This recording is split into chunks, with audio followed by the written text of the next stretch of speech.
বাংলাদেশের বিনোদন অঙ্গনের জনপ্রিয় রিয়েলিটি শো লাক্স সুপারস্টার আবারও পর্দায় ফিরছে।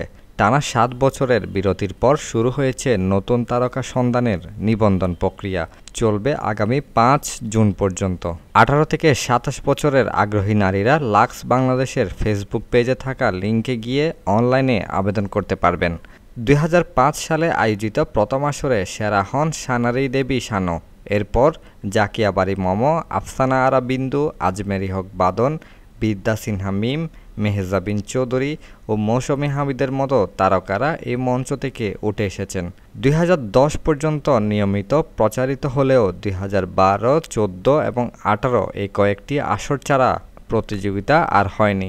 সর্বশেষ ২০১৮ সালে মিম মান্তাসা বিজয়ী হয়েছিলেন।